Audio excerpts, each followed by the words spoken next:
ಎಲ್ಲರಿಗೂ ನಮಸ್ಕಾರ. Welcome to wishful ಅಡುಗೆ ಮನೆ. ನಾವಿವತ್ತು ತುಂಬಾ ಸುಲಭವಾಗಿ ಈರುಳ್ಳಿ ಇಲ್ಲ ಅಂದರೂ ಕೂಡ, ಬೆಳ್ಳುಳ್ಳಿ ಇಲ್ಲ ಅಂದರೂ ಕೂಡ ಒಂದು ಸಾಂಬಾರನ್ನ ಮಾಡ್ಬೋದು. ಹೇಗೆ ಮಾಡೋದು ಅಂತ ತೋರಿಸ್ತೀನಿ, ನೋಡೋಣ ಬನ್ನಿ.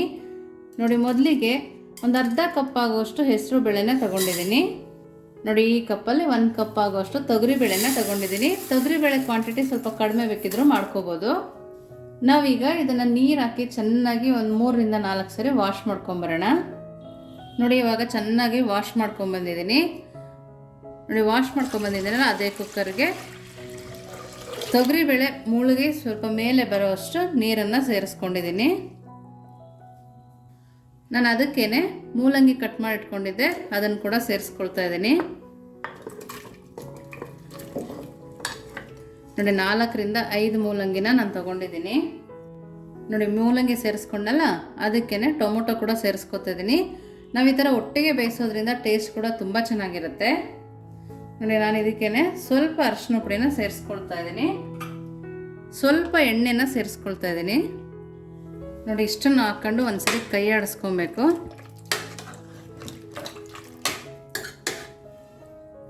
ನೋಡಿ, ಇವಾಗ 3ರಿಂದ 4 ವಿಸಲ್ನ ಕೂಗಿಸ್ಕೊಳ್ತೀನಿ.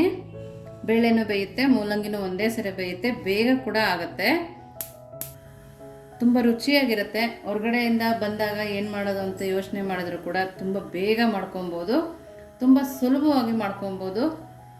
4 ವಿಸಲ್ ಮಾಡಿಸ್ಕೊಂಬರೋಣ. ನೋಡಿ, ಇವಾಗ ವಿಸಲ್ ಹೋಗಿದೆ, 4ರಿಂದ 5 ವಿಸಲ್ ಆಗಿತ್ತಲ್ಲ. ನೋಡಿ, ಇವಾಗ ನೀಟಾಗಿ ಬೆಂದಿದೆ. ನೋಡಿ, ಬೇಳೆ ಬೆಂದಿರೋದು ಕೂಡ ತೋರಿಸ್ತೀನಿ ನಿಮಗೆ. ನೋಡಿ, ಇಷ್ಟು ಚೆನ್ನಾಗಿ ನಮಗೆ ಬೇಳೆ ಎಲ್ಲ ಬೇಯಬೇಕು. ನೋಡಿ, ಇವಾಗ ಒಂದು ಸರಿ ತಿರುಗಿಸ್ಕೊಂಡು ನಾವು ಸ್ಟವ್ ಆನ್ ಮಾಡ್ಕೊಳ್ಳೋಣ. ನೋಡಿ, ಈ ಥರ ಕುದಿಬೇಕಾದ್ರೆ 1 ಗ್ಲಾಸ್ ಆಗುವಷ್ಟು ನೀರನ್ನು ಹಾಕ್ಕೊಳ್ತಾ ಇದ್ದೀನಿ.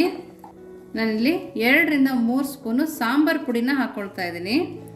ನಾವು ಇದಕ್ಕೆ ಖಾರ ರುಬ್ಬಂಗಿಲ್ಲ, ಈರುಳ್ಳಿ ಸಹ ಹಾಕಂಗಿಲ್ಲ.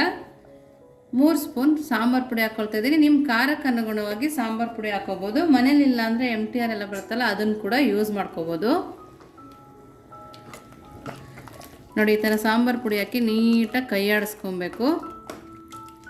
ಸಾಂಬಾರು ಪುಡಿ ಕೂಡ ಮನೆಯಲ್ಲೇ ಮಾಡ್ಕೊಂಡ್ರೆ ತುಂಬ ಟೇಸ್ಟ್ ಇರುತ್ತೆ.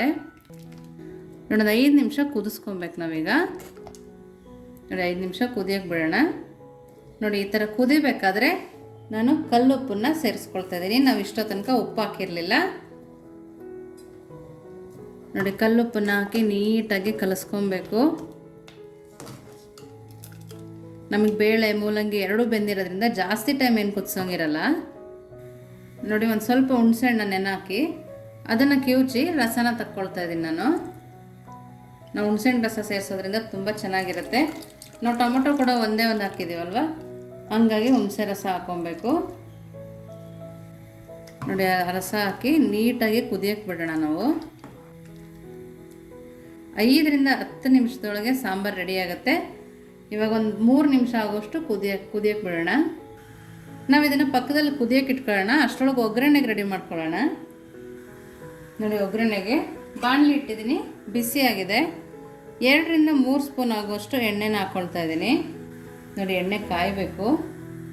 ನಾವು ಎಣ್ಣೆ ಕಾದ್ಮೇಲೆ ಸಾಸಿವೆನ ಹಾಕ್ಕೊಳ್ತಾ ಇದ್ದೀನಿ. ನೋಡಿ, ಸಾಸಿವೆ ಈ ಥರ ಚಿಟಪಟ ಅಂತ ಸಿಡಿಬೇಕು.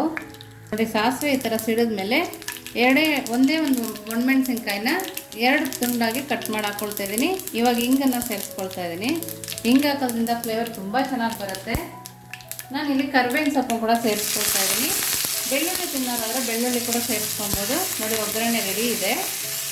ನಾವು ಸಾಂಬಾರು ಕುದಿಯೋದ್ರೊಳಗಡೆ ಹಾಕ್ಕೊಳ್ಳೋಣ.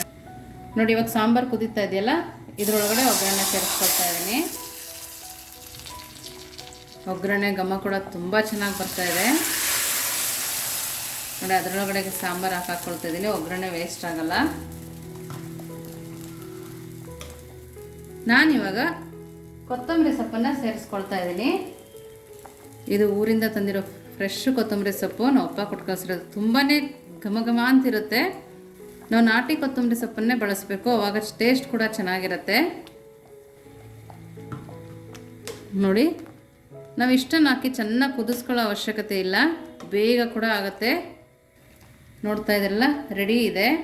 ನಾವು ಮೊದಲೇ ಬೇಯಿಸಿರೋದ್ರಿಂದ ಬೇಗ ಕೂಡ ಆಗುತ್ತೆ. ಅನ್ನದ ಜೊತೆಗೆ ಮುದ್ದೆ ಜೊತೆಗೆ ತುಂಬಾ ಸೂಪರಾಗಿರುತ್ತೆ. ನೀವು ಒಂದ್ಸರಿ ಮಾಡಿ ಹೇಗಿತ್ತು ಅಂತ ವಿಶ್ಫುಲ್ ಅಡುಗೆ ಮನೆಗೆ ಕಮೆಂಟ್ ಮಾಡಿ, ಲೈಕ್ ಮಾಡಿ, ಶೇರ್ ಮಾಡಿ, ಸಬ್ಸ್ಕ್ರೈಬ್ ಮಾಡಿ. Thank you.